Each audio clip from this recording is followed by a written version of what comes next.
बड'लेटेस्ट आपडेटआव बयखौबो बरायबाय। दिनैनि रादाबखौ फरायदों आं प्रमद खाख्लारिया। गिबि निउज आपडेटआव दङ बर' सावथुन सिजौआ इन्टारनेशनेल बान्था देरहादों। बर' सावथुन मुलुगनि थाखाय मोनसे गोजोनथाव खौरां। केरेलानि त्रिशुराव खुंजानाय 16थि इन्टारनेशनेल फिल्म फेस्टिभेलाव ओम प्रकाश खेरखातारि आरो फेन्सि ब्रह्मनि फाव खालामनाय बर' सावथुन सिजौआ स्पेसियेल जुरि मेन्शन बान्था देरहादों। बे खौरांखौ प्रडिउसार ओम प्रकाश खेरखातारिया गावनि मोखां बिजाबनि गेजेरजों फोसावदों। मख'नो गोनांदि सिजौ बर' सावथुना बेनि सिगां मोनथाम बान्था देरहाखांबाय। नैथियाव दङ मुसलपुराव जाब्रबथायजों सासे सुबुंनि जिउ खहा। बाक्सा जिल्लायाव मोनसे गिख्रंथाव जाब्रबथाय जालाङो। बाक्सा जिल्ला बरमानिफ्राय मुसलपुरसिम थांनाय लामानि जेखाय खना दखान खाथियाव गंसे ट्राक गारिनि मोगा-मोगि जाब्रबथायजों बरमा बाथौफुरि गामिनि मंगलसिं नार्जारी मुंनि सासे सुबुंखौ AS01F1477 नाम्बारनि गंसे ट्राक गारिया जिउ फोजोबदों। मख'नो गोनांदि मंगलसिं नार्जारीया बरमा बियाब बाथौ गौथुमनि आफादगिरि महरै दंमोन। लोगोसेनो बिथाङा बारग' रेलवे पुलिस बिफाननि मावथिगिरिमोन।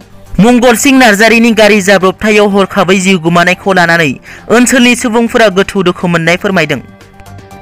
थामथियाव दङ वाट्सएप गलापि गाबाव क्लिक दाखालाम, नोंथांनि जानबुंआ हेक जागोन। वाट्सएपआव गलापि गाबनि वाट्सएपखौ सालायनायनि मोनसे मेसेज वाट्सएपआव भाइरेल जादों। जानो हागौ बे मेसेजआ नोंथांनि जानबुंआवबो सहैबाय।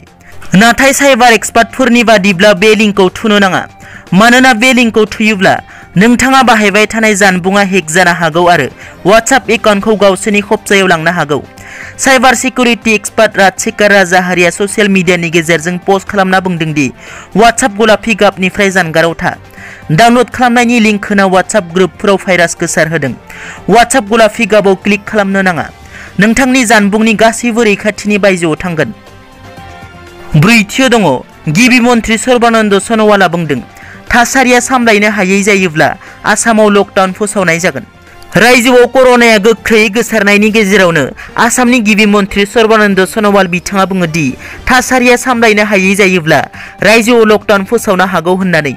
गिबि मन्थ्रि बिथाङा रोखायै बुंथियो दि सरकारा लकडाउन फोसावनो नागिराखै, नाथाय जुदि सुबुंफोरा कभिड-19 होबथानो थाखाय फोसावनाय नेमफोरखौ गोख्रैयै फालिया आरो गोसारनाया बारा जायो अब्ला फोसावनो हागौ होनना।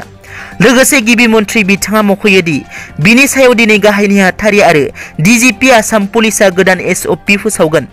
मैया समबारखालि ब्रह्मपुत्र गेस्ट हाउसआव गिबि मन्थ्रि सर्बानन्द सन'वाल बिथाङा सावस्रि मन्थ्रि हिमन्त बिश्व शर्मा आरो गुबुन थान्दैफोरजों सावराय जथुमाव जिरायनायनि उनाव खौरांगिरिफोरनि सिगाङाव बेफोरबादियै बुंथियो। दिनैनि रादाबा एसेनोसै।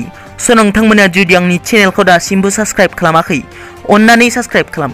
गोजोन्थों।